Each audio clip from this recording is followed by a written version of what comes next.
think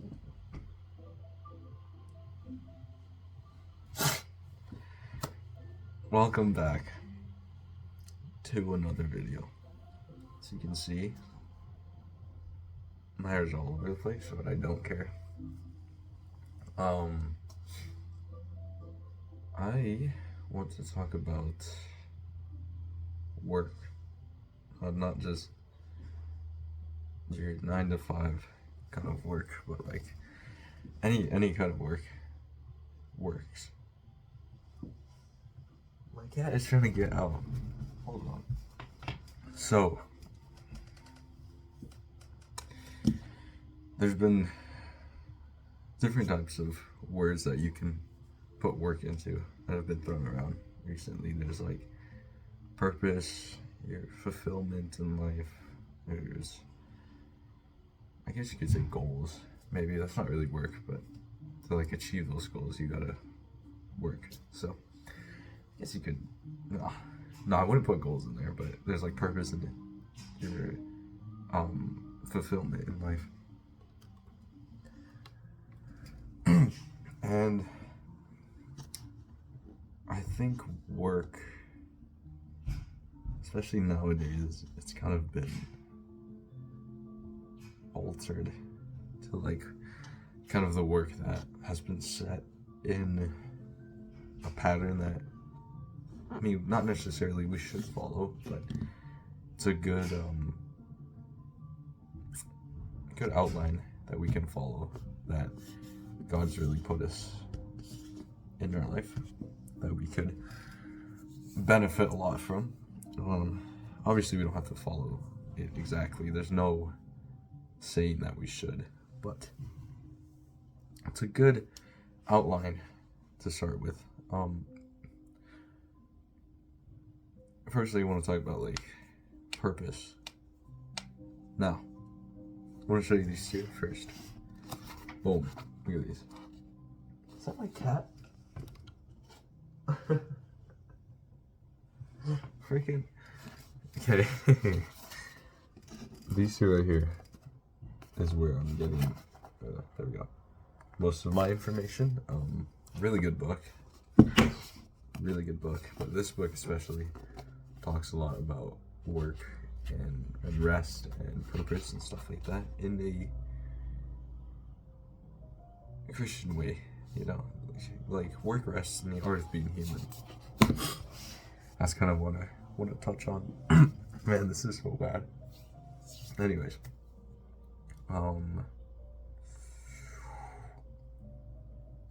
so purpose. What is purpose?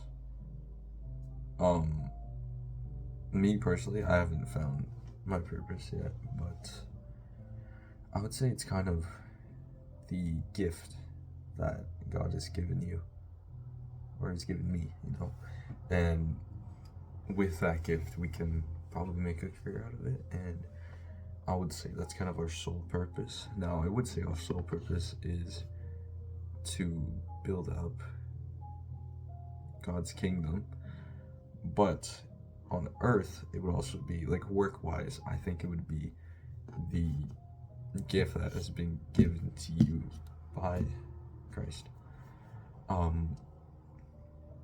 Now, I ain't that advanced to be able to tell you how to find it, because I myself still trying to find it.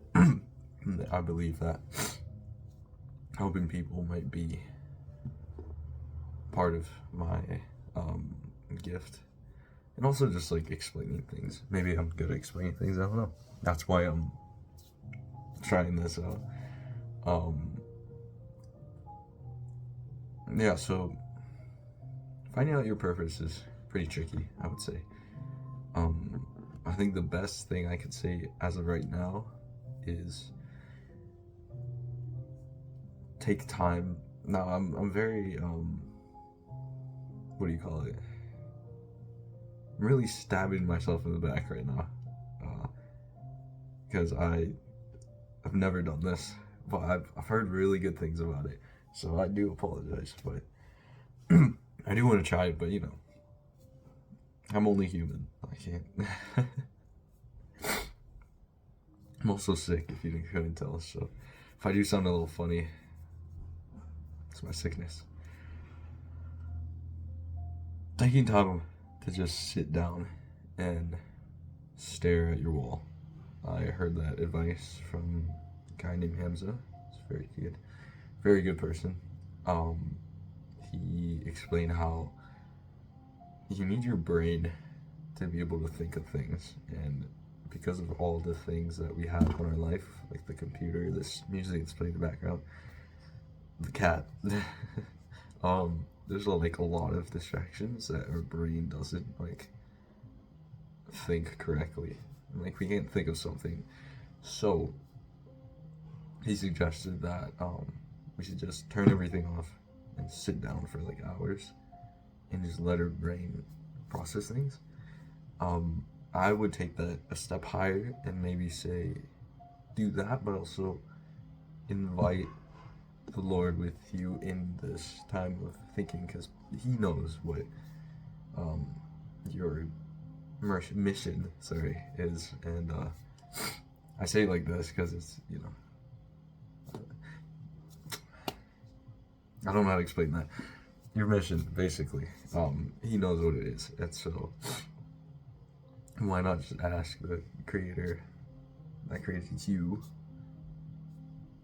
Why don't you ask him to give you an insight? And I think that time of just quietness and just, that time of rest and like quietness, I think we'll really be able to like hear him. But I would say take this thing with you. Maybe read a bit and read, pray, do all those things. I figured out the word.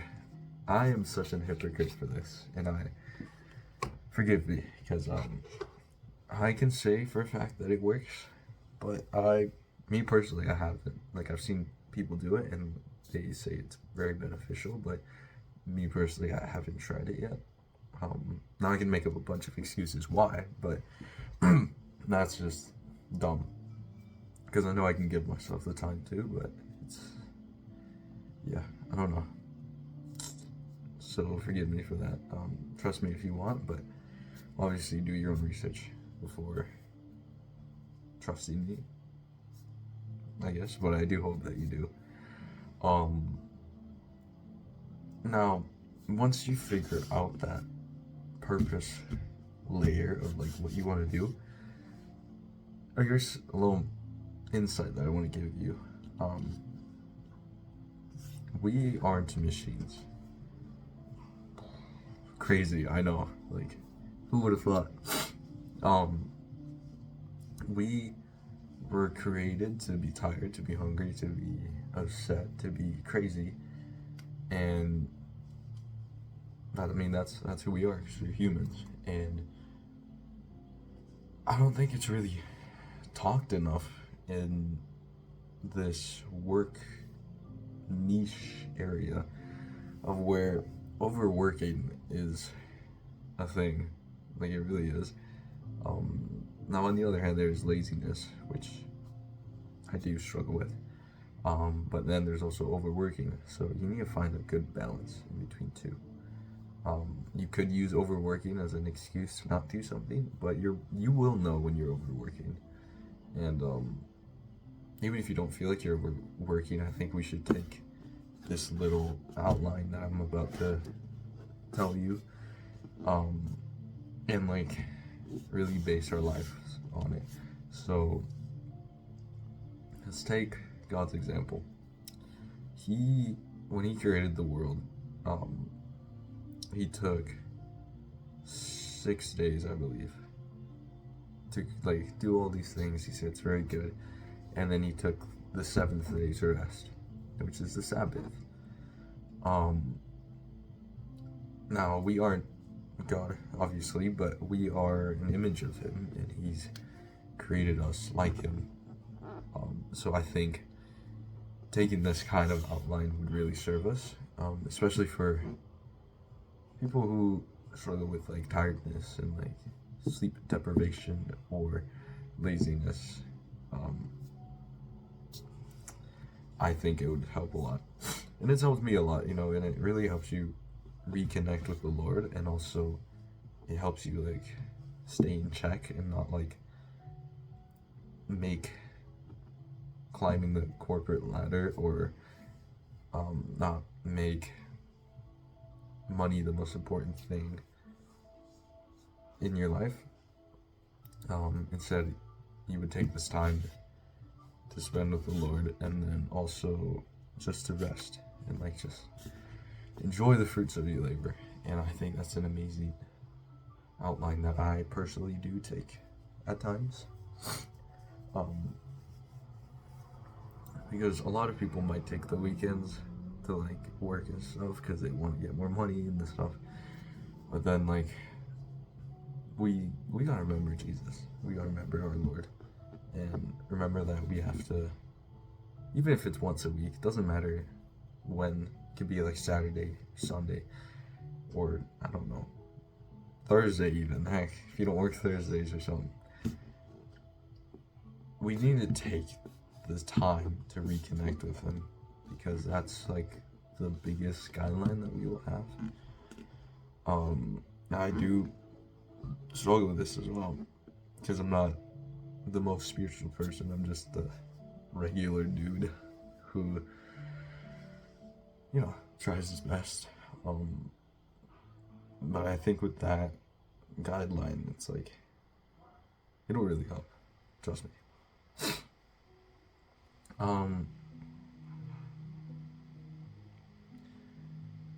Now,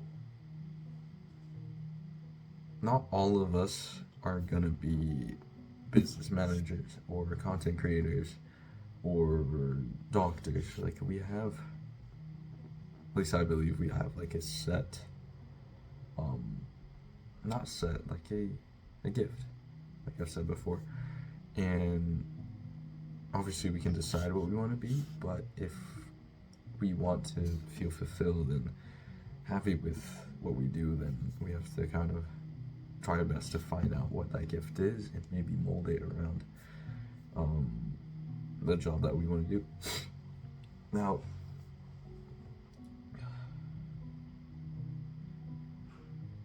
there doesn't matter what job you have, because if you're a Christian, you might think that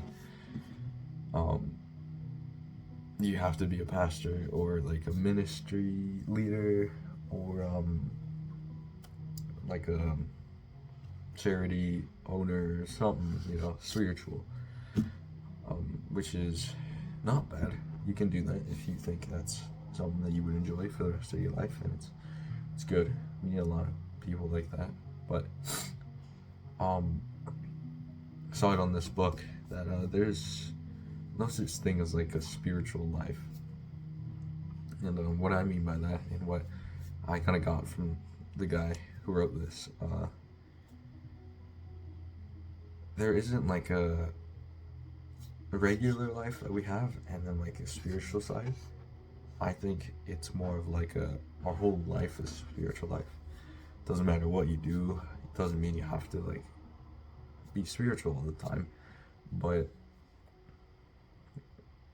God isn't with us just during church or during the worship song we listen to on the way to the gym, or like during our prayer. He's with us like all the time. And even at our job, and of course there's like jobs that aren't good, like the adult industry or other stuff, but like if you're a jiu-jitsu teacher teaching kids how to choke somebody out, like that's spiritual work. Like it's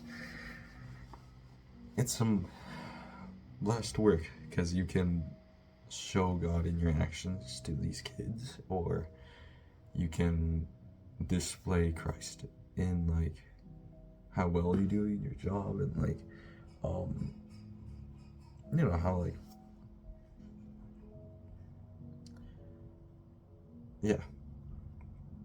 there's no such thing as a spiritual life. And I think a good example of this would be I struggle with like listening to rap and stuff, like secular music, because it's awesome. Like I love the beats, I love the flow and stuff, but it's not very good lyrics. But I've kind of accepted that as long as I try my best to find raps that are not pointed towards like the things that I struggle with, and it's like okay, like I'm okay with it. And ever since I learned that, I kind of mold. I'm gonna sound crazy, but I mold that side of me, like the worldly side, with my spiritual side. Um, because it's, I mean, like my friends always are like, oh, like we I took my buddy once to this worship night that we have around where I live. It's like 11 minutes. And I was playing what was it? Baby Keem or something? I don't know. I can't remember what I was playing. It's probably like Travis Scott or something. And I was playing that while I was like parking to go to a worship night, by the way. While I was parking in their parking lot. And my buddy goes, man, you are the type of guy to be bumping this during like while we're at a church. Like outside at the parking lot. And I just kind of laughed it off, but in reality, it's like I am the type of guy to do that. Which I sound crazy to do that because it's like, no, like, you can't be playing that kind of music on the holy grounds and stuff. But it's like, I mean, God's everywhere. And if that's like a bad thing to do, then it's like, we can't watch secular movies, we can't listen to secular music, we can't lustfully look at people, we can't like do all these things that we do outside of the church. And so it kind of contradicts what most people say. I could be wrong, please correct me if I am, but this is kind of like what I've learned. It's like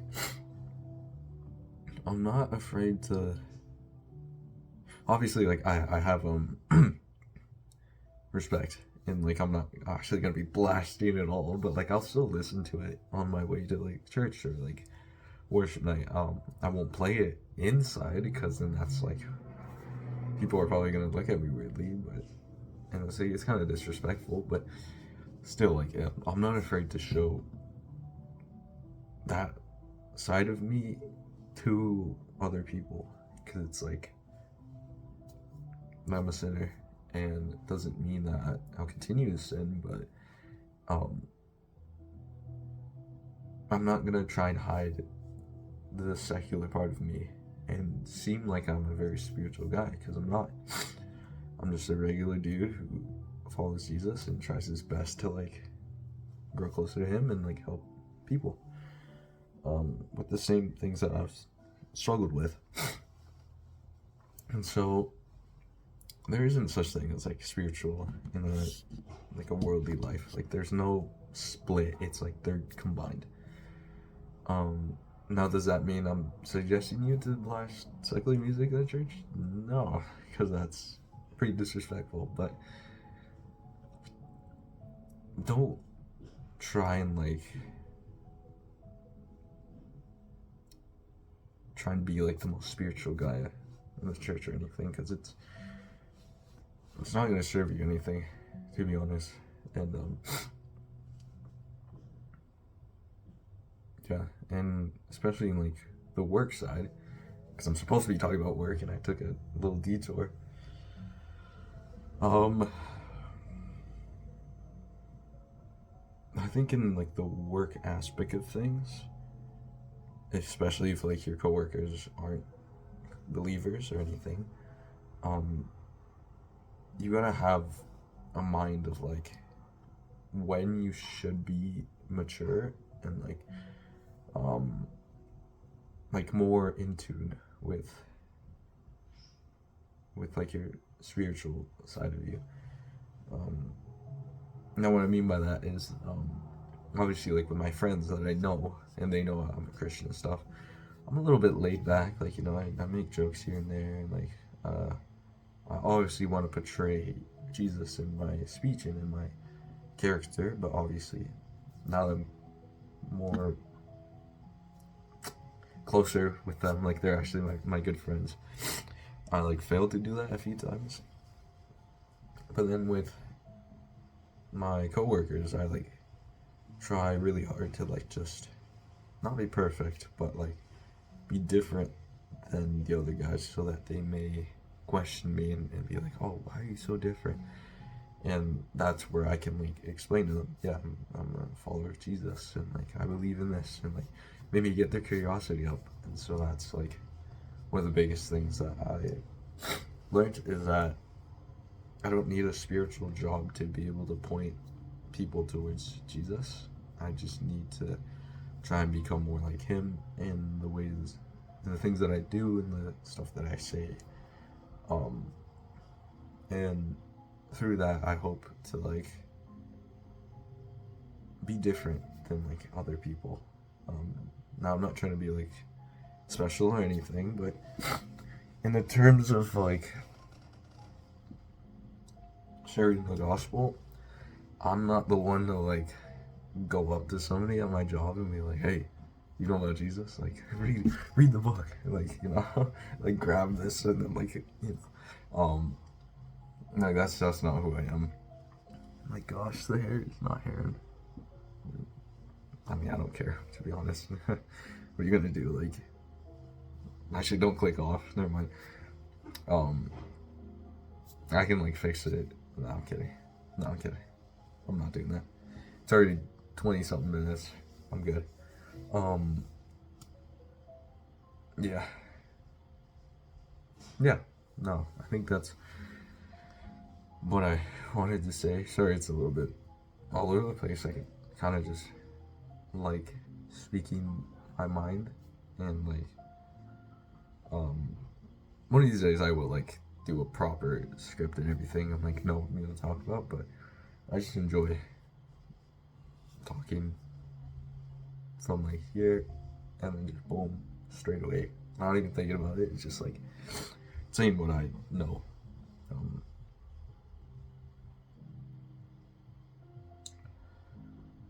Yeah. No, yeah. I think the biggest thing to take away from this, out of all the crazy stuff that I said, be more like Jesus, you know, in the ways that you talk to people, treat people, the way that you portray yourself. I think it would serve us and like also help us to like be better in our lives and like be better people.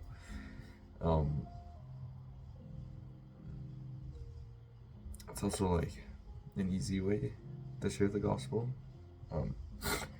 because when was it? I think back in like June, July, like September, October, I worked a job at a construction site here where I live, and the guy that I met that now is a pretty good friend of mine, he's not like a believer or anything. Like he's an atheist, and I think I mentioned to him that like I'm like, oh yeah, I'm like a Christian and stuff, and he goes, oh, that's why you don't curse and stuff. And it's like, you know, you acknowledge it. Like it's nice. Like it feels good, and that's what I love doing. You know, you don't have to preach. You don't have to go on 13,000 mission trips. Nothing wrong with that. But if you're like a regular dude like me, who just tries his best at his work, doesn't know what he's doing half of the time, doesn't read the Bible very consistently, like very inconsistent, but strives to be better and strives to like grow closer to God, and you're just a regular dude who doesn't do his hair, and reads books, I don't know, I think like this will really serve you, you know, and you can like you can see in, I think, the Gospels a lot of the time, like Jesus, for example, with this one woman, I think she was, what was she? Give me 2 seconds here.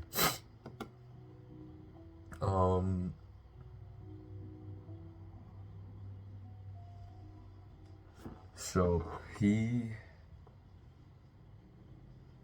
oh my goodness, she was a Samaritan. So I think it's when Jesus sat down at a well, whatever. It's for like a different thing, but I'll read it. Through John 4, if you want to take a look at that. And Jesus at the well, and the Samaritan lady comes up to him, and he's like, "Oh, you want some water?" And then he was like, something about like, "No, because I have spiritual water," or something like the life of, I don't remember what he said, but he was like hinting at it, and she was like, "Oh, okay, like fine then," or something. But I think it was, Jews and Samaritans don't like fit together. Like they clash a lot. Like they don't like each other. And so he broke that, firstly, like the stereotype of like Jews and Samaritans.